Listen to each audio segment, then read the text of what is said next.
오늘 우리에게 주시는 하나님 말씀은 열왕기하 2장 15절에서부터 25절까지의 말씀입니다. 열왕기하 2장 15절에서부터 25절까지의 말씀입니다.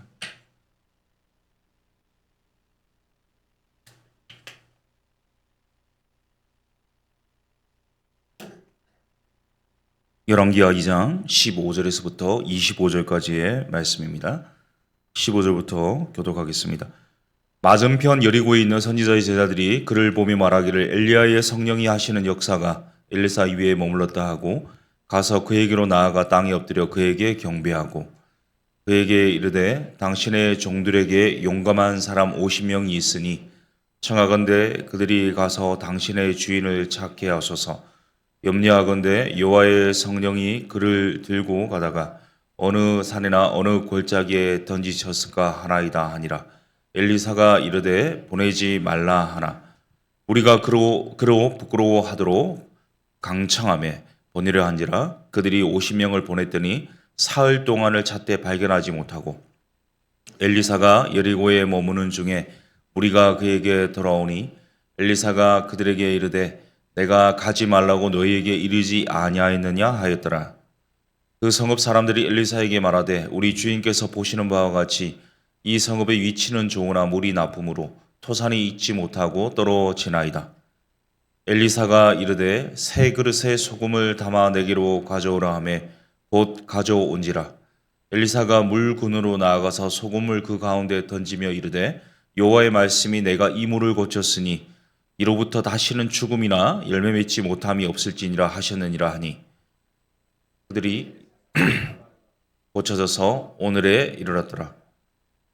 엘리사가 거기서 베델로 올라가더니 그가 길에서 올라갈 때에 작은 아이들이 성읍에서 나와 그를 조롱하여 이르되 대머리에 올라가라 하는지라. 엘리사가 뒤로 돌이켜 그들을 보고 여호와의 이름으로 저주하매 그 숯불에서 앙곰들이 나와서 아이들 중에 42명을 찢었더라. 25절 같이 있습니다. 엘리사가 거기서부터 갈멜산으로 가고 거기서 사마리아로 돌아왔더라. 아멘. 여호수아가 요단강 도하후에 모세의 뒤를 이어 영적인 리더자로서 이렇게 모든 사역을 시작했듯이 엘리사도요 이 요단을 건너므로써 엘리야 뒤를 이어 이제 영적인 후계자로서의 어떤 새로운 리더십을 발휘하게 되는데요. 엘리사는 북이스라엘의 요람 시대부터 예후 왕조의 이 3대 이르기까지 55년간 이후 선지자직을 수행하게 됩니다. 엘리야와 엘리사를 요단 맞은편에서부터 지켜보고 있던 사람들이 있었습니다. 바로 선지자의 제자들인데요. 여리고에 속해 있던 선지자의 제자들입니다. 그들이 엘리사가 엘리야의 곧옷으로 요단을 가르며 요단을 건너는 것을 보았습니다. 그래서 직감을 냈습니다. 엘리사에게 이제 엘리야에게 있던 여호와의 영이 임했구나 직감을 냈습니다. 그래서 15절을 보시면 엘리사를 맞으러 가서요 땅에 엎드려 절하면서 새로운 스승에 대한 예를 갖추고 있습니다. 자, 그런데 선지자의 제자들이요 오해한 것이 있습니다. 그것은 엘리야의 영만 하늘로 올라가고 성령께서 엘리야의 몸은 산이나 골짜기에 던지셨을 것이다 이렇게 생각했습니다. 그래서 그들 중에 용감한 사람 50명을 보내어서 찾게 하는데요. 엘리사가 가지 말라고 합니다. 보내지 말라고 말을 함에도 불구하고 계속해서 강청하니까 엘리사가 이 끈질긴 요청에 수락을 해주거든요. 그런데 50명이 가서요. 3일 동안 대대적인 수색 작업을 벌입니다. 엘리야의 시신을 찾아서 장사를 지내줘야 되겠다라는 일념으로 계속해서 찾는데 그럼에도 불구하고 엘리야를 찾을 수 없었습니다. 빈손으로 돌아온 수색들을 향해서 엘리사가 내가 가지 말라고 했지 않느냐 이렇게 말씀합니다. 이를 통해서 확인해 볼 수 있는 것이 있죠. 바로 선지자의 제자들입니다. 하나님을 경외하고 하나님 뜻대로 사는 사람들, 특히 엘리야의 승천도 이미 예견하고 있던 사람들인데요. 이들의 연약함과 완악함이 있다는 거죠. 엘리사를 새로운 스승으로 예우를 갖춰서 절하고 맞이했습니다. 그럼에도 불구하고 엘리사가 극구 만류하고 보내지 말고 가지 말라고 했음에도 불구하고요. 그 첫 명령에 불순종하는 모습을 보이거든요. 이것은요, 선지자의 제자들이 엘리사를 통한 하나님의 말씀의 능력이나 또 이 말씀의 건의보다는 자신들이 생각하는 판단, 자신들이 생각하고 있는 이성적인 이 판단을 우위에 두었다는 점입니다. 머리로는 알고 있지만 실제 행함으로 연결되지 못했다는 말이거든요. 이를 통해서 오히려 이 사건, 선지자의 자들이 엘리사의 말씀을 듣지 않고 3일 동안 50명이 수색을 해도 찾지 못했다는 사실은 오히려 엘리야의 승천이요, 하나님께서 정확하게 하늘로 인도하셨다는 이 확실성, 이 사건의 확실성만을 이 보여주게 되는 그런 결과를 맞이했습니다. 이 수색 작전 때문에 오히려 이 엘리사가요, 여리고에 더 체류하게 되면서요, 첫 번째 이 기적 사건이 일어나거든요. 19절부터 25절까지 나오는 이 사건인데요. 이 엘리사의 첫 사역이기도 합니다. 엘리사가 이제 첫 리더가 되었습니다. 영적인 리더, 첫 스승으로서 이제 하나님의 대리자로서의 역할을 감당하게 되는데, 이 성경에 보면요, 소위 말하는 첫 선을 보이는 이 장면을 통해서 과연 이 사람이 이 사역에 합당한가, 충분한가, 객관적인 평가를 하는 시간들이 있거든요. 이 사울 왕이 그랬죠. 이스라엘에서 왕으로 추대된 다음에 제일 먼저 한 일이 이 군대를 이끌고 암몬의 이 나하스 왕을 물리치고 야베스 사람들을 구하는 일이었습니다.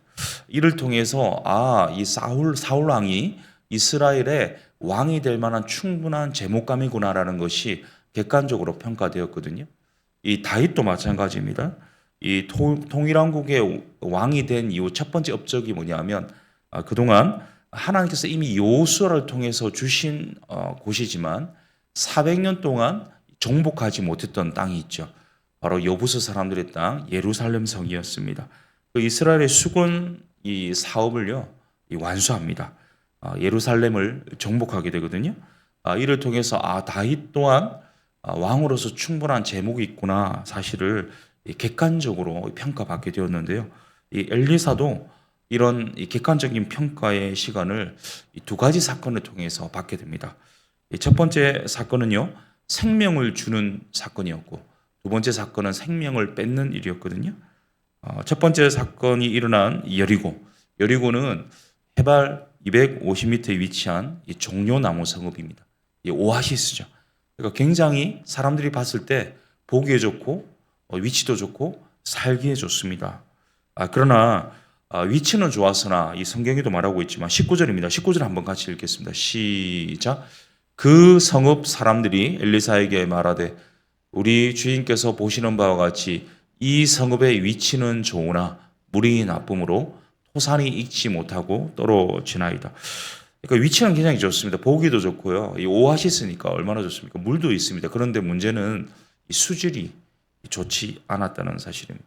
이 성경적으로 봤을 때 이 물은요, 이 우물물인데요. 그러니까 우물물밖에 없으니까 우물의 수질이 좋지 않으면 모든 사람이 그 좋지 않은 수질 때문에 영향을 받게 되지 않겠습니까?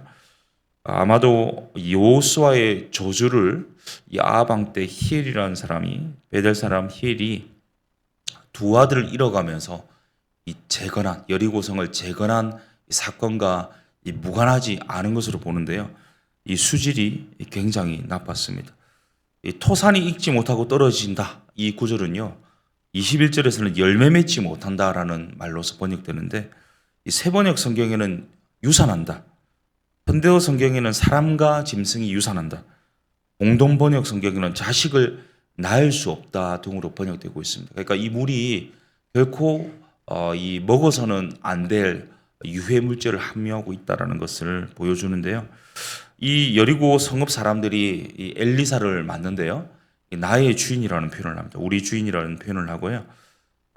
그렇게 극진하게 하나님의 대리자로서 엘리사를 맞이하면서 엘리사를 통해서 한 가지 이 수질 문제가 해결되기를 강청을 하거든요. 엘리사가 하나님의 이 긍휼함을 있고요. 이 하나님의 엘리사를 통해서 하나님께서 이들을 긍휼히 여기시는데 20절에 말씀이 있습니다. 20절을 제가 한번 읽겠습니다. 엘리사가 이르되 새 그릇에 소금을 담아 내게로 가져오라매 곧 가져온지라. 엘리사가 새 그릇에 소금을 담아오라고 말했거든요. 22절을 같이 읽겠습니다. 21절입니다. 시작. 엘리사가 물 근원으로 나아가서 소금 그 가운데 던짐에 이르되 여호와의 말씀이 내가 이 물을 고쳤으니 이로부터 다시는 죽음이나 열매 맺지 못함이 없을지니라 하셨느니라 하니. 아멘. 엘리사가 새 그릇에 소금을 담으라고 하거든요. 그 소금을 물 근원에다 던집니다. 그랬더니 이 물이 좋은 물로, 유해 물질이 가득한 물이었는데, 유산을 가져오는 그런 물이었는데 좋은 물로 바뀌게 되거든요.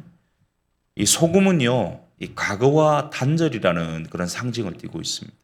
그러니까 이 소금을 뿌리는 행위 자체가 이 소금을 뿌렸기 때문에 이 물이 바뀐 것은 아니고, 이것이 상징적으로 보여주는 것이 이 소금을 뿌리는 행위를 통해서 과거에 계속해서 이 좋지 못한 것들이 생산되던 물이 이제는 좋은 것으로 하나님이 개입하시면서 이 물이 좋은 것, 사람이 살 수 있는 물로 바뀌게 되었다는 것을 보여주는데요. 이 모세가 마라에 쓴 물에서 이 나무를 던져서 결국 물이 깨끗게 되지 않습니까? 엘리사도 이 우물에 근원에 소금을 던졌더니 물이 깨끗게 됩니다. 그러니까 엘리야와 모세를 비교하던 것에서 이제 이 성경 본문은요, 엘리사와 이 모세를 비교하면서 이 모세에 비교한 이제 영적인 스승으로서 엘리사의 면모를 보여주고 있습니다. 엘리사의 첫 번째 기적이 생명이라고 제가 말씀드렸는데 두 번째 기적은 죽음이거든요. 23절에서부터 25절에 걸쳐 나오는데요. 엘리사가 여리고를 떠나서 베델로 올라갈 때 일어난 사건인데 23절을 한번 같이 읽겠습니다. 23절입니다. 시작. 엘리사가 거기서 베델로 올라가더니 그가 길에서 올라갈 때에 작은 아이들이 성읍에서 나와 그를 조롱하여 이르되 대머리여 올라가라 대머리여 올라가라 하는지라. 아멘. 베델은요, 여리고에서 북서쪽으로 약 19km 위치해 있습니다. 그러니까 이 지형상으로 봤을 때, 지리상으로 봤을 때 이 여리고에서 베델은요 올라가는 형국인데, 그런데 여기서 또 올라가다는 것은 또 다른 의미가 있습니다. 낮은 곳에서 높은 곳에 이동을 이야기하면서 이중적으로요, 이 엘리사를 조롱하는 표현으로 하고 있거든요. 왜냐하면 이제 엘리야가 하늘로 승천한 것처럼 엘리사 네가 한번 해봐라, 이런 의미가 여기에 포함되어 있습니다. 이 세 번역에는요, 조금 더 이 원어의 의미를 잘 표현하고 있는데요. 이 조롱하는 말투가 이렇습니다. 대머리여 꺼져라, 대머리여 꺼져라, 이렇게 고약한 말을 하고 있는데, 여기서 작은 아이들은요, 나이로 치면 12살부터 30살까지 이르는 아주 넓은 범위의 그런 연령층을 뜻하는데요. 그러니까 옳고 그름을 분별하지 못하는 이 초등학생들이 아니라 최소한 청소년 이상, 아니 더 나아가서 청년에 이르기까지 충분히 옳고 그름을 분별할 수 있는 사람들이 여기 어린 아이로 표현되어 있는데요. 그러면 옳고 그름을 구분할 수 있는 사람들이 이렇게 행동했다라는 것은요, 이 말, 언행에 의도성이 있다는 말이거든요. 베델이 어떤 곳입니까? 이스라엘의 배교의 중심이었습니다. 이 하나님의 집이라는 이름을 갖고 있지만 오히려 하나님 버렸죠. 여로보암이 금송아지를 숭배하고 아합과 바알과 아세라를 섬긴 우상숭배의 그런지 여로보암을 따라서 우상숭배했다, 이런 표현이 계속해서 경고로 나오는 것처럼 우상숭배의 중심지가 어디냐? 바로 이 베델이었습니다. 이런 맥락에서 하나님의 선지자를요 배척하고 환영하지 않는 것은 어쩌면 자명한 모습인 것 같습니다. 특별히 여리고 성읍에 있던 주민들이 엘리사에게 우리 주인, 나의 주인 이렇게 표현한 것과 달리 여기서는 엘리사를 조롱하고 있지 않습니까? 엘리야의 승천을 빗대어서 너도 한번 올라가 봐라, 너도 한번 승천해보지. 마치 예수님이 십자가에 달렸을 때요, 네가 하나님의 아들이거든 너 스스로 구원해봐라, 내려와봐라, 십자가에서 내려와봐라, 이렇게 조롱하던 모습이 오버랩됩니다. 그러니까 엘리사를 선지자로 인정하지 않고 경멸하는 이런 행위는요, 엘리사뿐만 아니라 엘리사를 보내신 하나님을 조롱하고 무시하는 완악한 행위였는데, 왜 그렇게까지 엘리사를 조롱했을까? 단지 외모 때문에 그랬을까? 아마도 여러 가지 해석이 가능할 텐데요. 당시 이 베델에 신전이 있었거든요. 그러니까 이 신전이 지역 경제에 상당한 기여를 했습니다. 그런데 여호와의 선지자가 이곳에 온다. 그랬을 때 자기들의 어떤 이 경제적인 이익의 창출의 대상이 되는 이 지역 경제가 타격을 입을 것이 뻔했습니다. 신전이 문제가 생길 것이다. 마치 사도행전에 에베소에서 이 은장색 데메드리오가 소동을 벌이지 않습니까? 사도벌이 전한 복음 때문에 이 우상을 만드는 사람들이 더 이상 살 수 없게 되거든요. 그러니까 이런 어떤 같은 맥락에서 이 베들로 하나님 선지자가 오고 있다는 소식을 들었을 때 그들이 그래서 그냥 있어서는 안 되겠다라는 생각을 주었을 겁니다. 그래서 마을로 들어오지 말라고 이 막고 있는 정황에서 이런 언행이 나왔습니다. 꺼져라, 올라가 봐라, 이런 표현을 하고 있는데요. 엘리사의 반응이 나옵니다. 24절입니다. 24절 같이 읽습니다. 시작.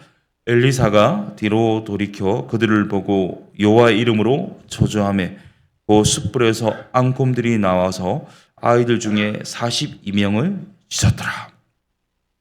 그러니까 엘리사가 저주하면서요, 이 42명, 그들 중에 42명이 이 숯불에서 나온 앙곰으로 인해서 찢어 죽임을 당하는데, 그러니까 우리가 성경을 볼 때 이 대목이 굉장히 좀 의아하지 않습니까? 하나님이 사랑이 많으시고 긍휼이 많으신 분인데 이렇게 어린아이들을 이렇게 죽일 수 있습니까? 그러나 우리가 이렇게 본문의 의도를 파악하게 되면요, 하나님을 조롱했구나, 하나님의 이 선지자를 조롱했구나라는 사실을 깨닫게 되고, 이들이 어쩌다가 죽음 당한 사람들이 아니라 바로 지각이 있는 사람들임에도 불구하고 그런 자신들의 이익 창출을 위해서 이런 언행 심사를 했고, 이것이 하나님께 심판받아 마땅한 일이었다라는 것을 보여주는 대목입니다. 이 사랑하는 성도님 여러분, 엘리사는요, 이 하나님의 대리자 아니겠습니까? 그러니까 하나님의 말씀을 대행한 자였죠. 우리에게도 날마다 이 하나님의 말씀이 주어집니다. 설교를 통해 주어질 수도 있겠지만요, 우리가 묵상하면서 말씀을 묵상하고 매일 성경을 통해서 묵상하다가 또는 통독하다가 또는 정독을 하다가요, 하나님의 이 말씀이 주어집니다. 그럼에도 불구하고 은연중에 마치 선지자의 제자들처럼 하나님 말씀의 건의와 하나님 말씀의 능력에 온전히 순종하기보다는 내가 판단하는 어떤 이성적인 견해로 재단하거나 혹시나 불순종하고 있는 것은 아닌지 들어봤으면 좋겠습니다. 또한 이 하나님 말씀이 말하는 것보다 내 기호에 좋기 때문에, 마치 히엘이 위치가 좋고 보기 좋고 좋은 오아시스니까 이 여리고성을 재건축하면서 두 아들을 잃고 수질이 나빴던 것처럼 하나님의 말씀에 그대로 순종하기보다 내 기호에 좋은 대로 행동하다가 공경에 처하는 것은 혹 아닙니까? 혹은 이 말씀보다는요, 이 경제적인 이익, 이 지역 경제가 타격 입을까봐 내 이익에 우선해서 이 말씀을 함부로 대하는 경우는 혹 없습니까?